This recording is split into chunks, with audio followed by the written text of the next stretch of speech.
Hi, this is Mike from Mike's Unboxing Reviews and How To, and today we're going to take a look at the Silverstone Redline Series RL08. Keep watching to find out more.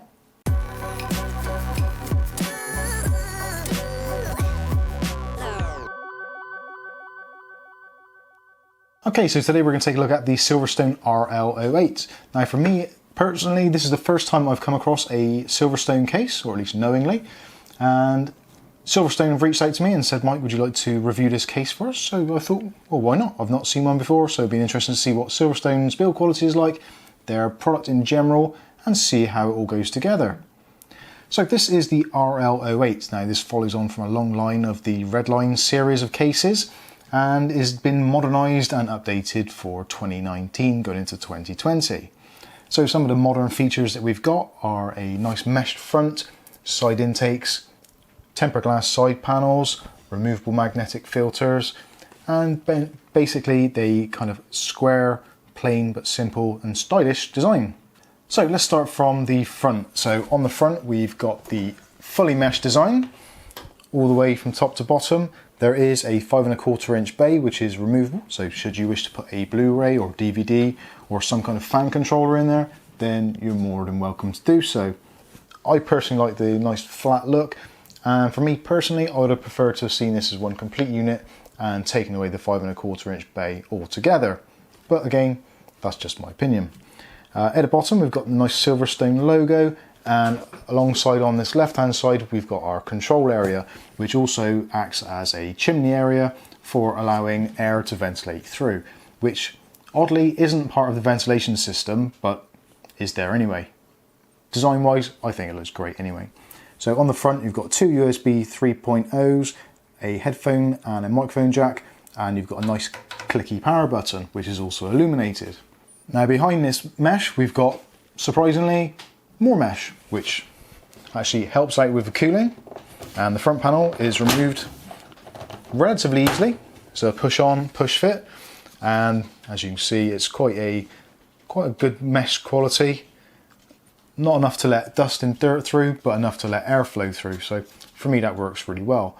Also on the sides you've got extra ventilation, and on this side you've got like a louvre effect, which is kind of helps to keep dust out because it's angled upwards, so it's more difficult for dust to travel up, I guess. So looking on the inside, you've got 5¼ inch bay at the top. This is another removable mesh filter. So this is simply just pulls off using the handle. And this is a very fine mesh screen, so that is going to keep a lot of dust out. This is very similar to the Fractal Define C, I believe, and some of the other models. On the front we've got these two nice Rgb fans. Now these are 120mm fans. You can actually remove them if you wanted to and put in 140mm fans. The option is there. Both the fans are Silverstone's own and are controlled via 3-pin PWM style connectors, which will plug into your motherboard or a suitable hub. And likewise the RGB is the 12V 4-pin. There isn't any kind of fancy trickery in the back that you can plug it into to coordinate it all. So if you're looking at coordinating an RGB build in this case, you are going to have to find your own RGB hub or a motherboard that supports multiple outputs. Or alternatively, you can buy a cheap splitter off Amazon, which is what I've done, and I'm waiting for mine to come through.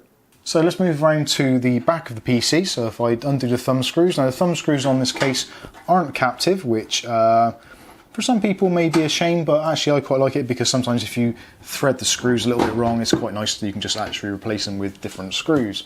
So taking off the side panel, it's quite a strongish panel. There's a little bit of flex to it, but not a great deal. Now, moving around to the back of the PC. Now you're probably already noticing something a little bit different about this.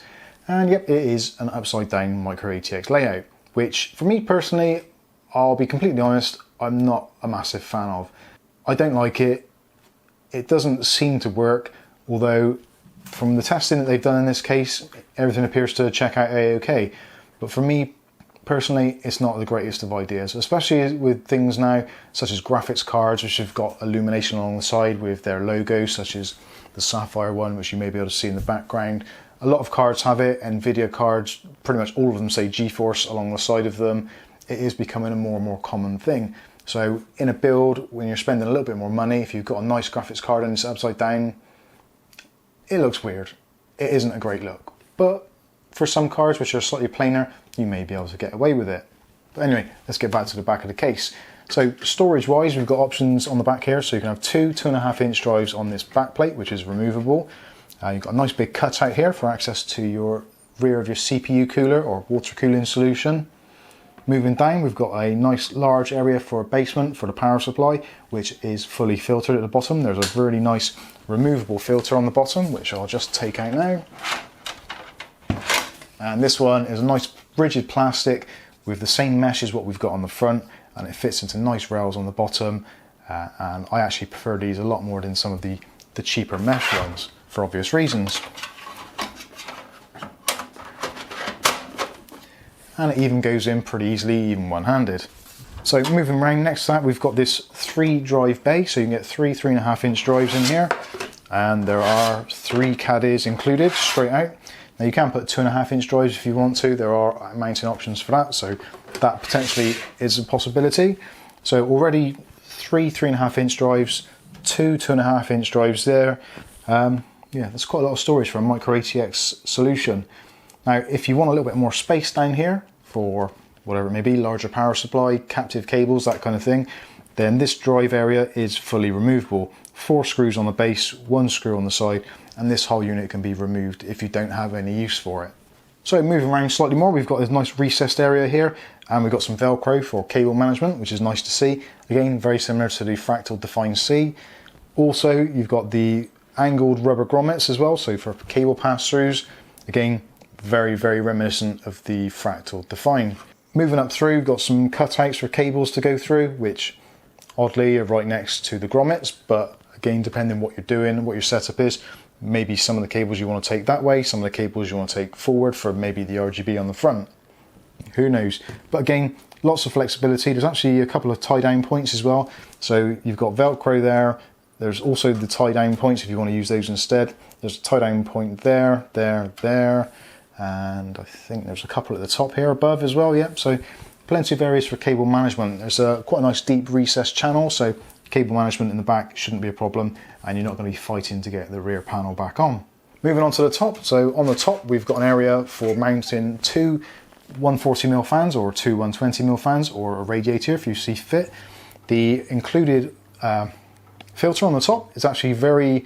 At first I thought it was a really odd design, but then I worked out what was going on. So they've actually put the magnetic strip slightly in from the outside edges. Now this is actually so that when you've got your fans screwed into the top here, the screws will be on the outside edge of the magnetic strip without interfering with it. So once you've got fans in there, this will locate and fit in perfectly every single time because of the way the magnets are, which I actually thought was a pretty cool idea.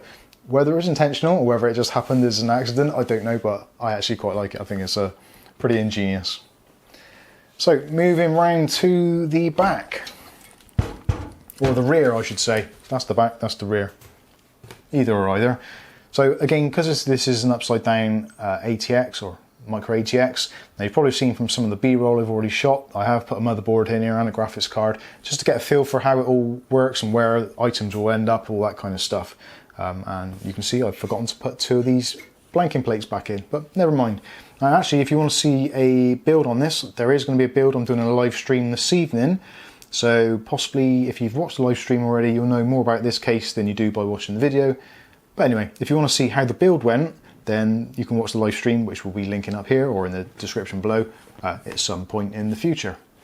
Yeah, that's kind of timey-wimey stuff. It's confusing me already. Anyway, moving on. So 1, 2, 3, 4, 5 Pci Expansion Ports. So you actually could put 2 graphics cards in here if you wanted to. They have shown it on their website, which possibly again I'll be showing in the B-roll and things like that. 2 graphics cards in there, so an SLI setup, which actually for the bottom graphics card is actually fine because you'll be getting fresh air pulled in because the graphics card's upside down. The fans are going to be pulling down that way rather than underneath. So you're going to actually get some nice fresh air straight in on that bottom slot.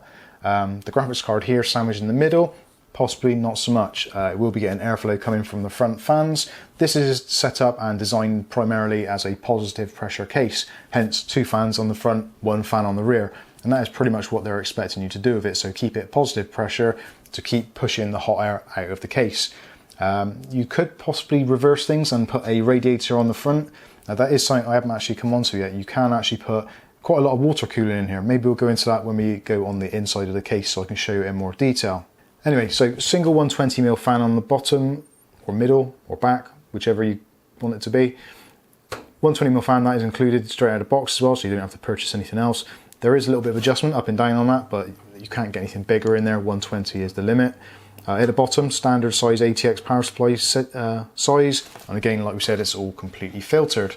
That is one good thing I like about this. If you use it as per the manufacturer's recommendations in the kind of positive pressure mode, then actually the filtration is fantastic. There is a lot going on there. Now this is the side panel, or tempered glass panel. As you can see, there's quite a dark smoke on that one, a little bit darker than some of the ones we've been used to, and suddenly this thing has become extremely light. So inside, if I angle this up slightly so you can get the idea, so your radiator can go in the top here, so 240mm radiator in the top, 240mm radiator in the front, or a 280. You can probably get a 280 in the top as well.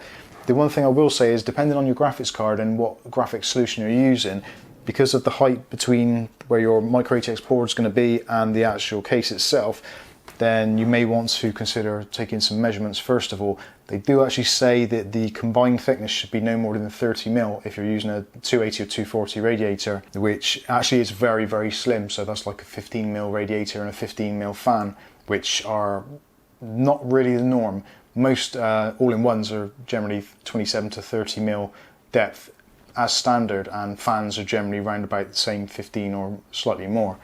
So do bear that in mind if you're thinking, oh great, I'll put a radiator in the top. If you're putting a large graphics card in, one which uses 2 PCI Express slots or more, it's not going to happen, I'm afraid, my friends, so think again on that one. The front though, definitely 280 radiator, 240 radiator, no problem at all. You've got a pretty decent gap here at the front, so you can bring the fans back. Alternatively, if you wanted to, you can mount the fans on the front. You've still got the mesh on the front of the case, so that will still provide you ample filtration and give you enough room to put a decent sized radiator in there. I have actually tested a radiator in here, and with the 240 in the front, the cabling sort of goes quite nicely into where the CPU area will end up being, with hardly any snagging of cables, etc. Although there was a slightly close tolerance to the graphics card, which was kind of about here. So with the radiator coming back, the pipes did bend down slightly underneath, but actually that helped the cable management, if anything, and also supported the GPU. Now speaking of supporting the GPU, they've actually included a bracket here, which is adjustable up and down. So if you do have a slightly longer graphics card, now it will support graphics cards up to 370mm in length, which at first I completely refuted and said, no, there's no way on God's green earth that is going to happen, but it will. This 5¼ inch bay, the screws there, 2 screws at the front and 2 screws on the back, and then this bay will be removable. Then a graphics card will fit in there. Now I thought it would actually impede access because you've got the bracket which kind of bends in, but actually on further testing it does fit. It is extremely close to the metal, but it does fit. So if you wanted to put a longer graphics card in there, you can do. Although if you want to stick to kind of this length, then 260, 270mm is probably where you'd be looking. So more so of the inside of the case. So again, quite a few 12 points. You've got your rubberized grommets for cable access, and actually they worked out into quite nice places. So that one pretty much matches up almost identically to the 24-pin connector on quite a few boards. The one at the bottom matches up pretty much perfectly with SATA connectors on boards. So if you want to route your cable straight out for SATA drives, if you're still using SATA drives, great. If not, again, it's a good way of routing cabling in and out. You have got cabling for your USB 3 on the front panel and all your front panel I/O, which will oddly be at the top of the board rather than the bottom, which still kind of blows my mind a little bit. I do struggle to get my head around that. But overall, wiring, it's kind of, even though it's an upside down Micro ATX and you're kind of thinking, that's right, I've built hundreds of PCs, when you actually start doing it, it really does mess with your head. The kind of the muscle memory, or the kind of the things you're usually set to do, is completely different, and it is a very, very weird task. Now you'll probably find, again, I'm going to be doing a live stream on this, so you'll see how bad or easy or whatever it is in the stream, so you can check it out for yourselves. Moving back to the case, so you've got this nice basement area at the bottom.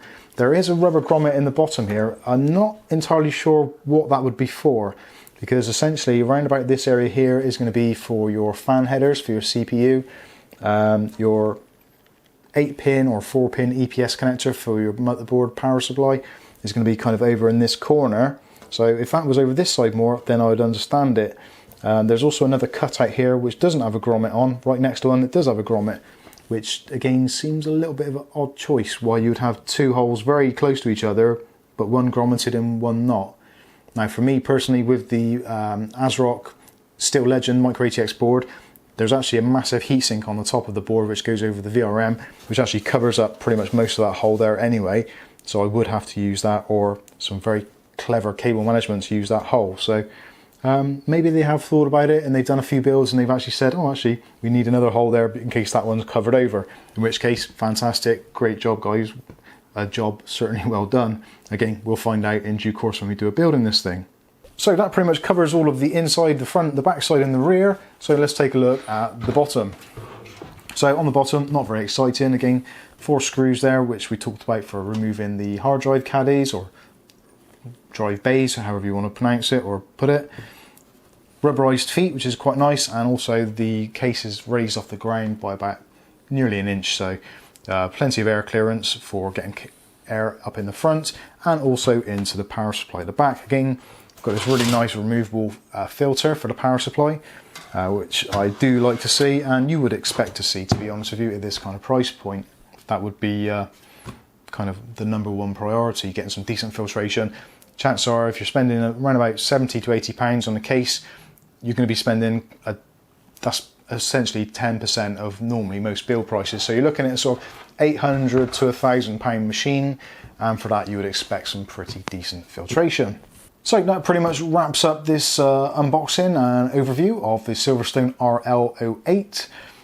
It comes in a couple of different colours as well. There's black and white, there's a red and black, and I think there's possibly one other one as well. Again, I'll put links for it in the description below so you can check it out for yourself. Also, I'll put some links for Amazon in your particular region so you can check it out for yourself and see what the prices are like. And if you like this kind of thing and you want to experiment with a Micro ATX upside down build, then feel free to do so. They are affiliate links, so if you do buy from them, anything you do buy, we get a small kickback. It doesn't cost you anything at all, but it does help the channel immensely.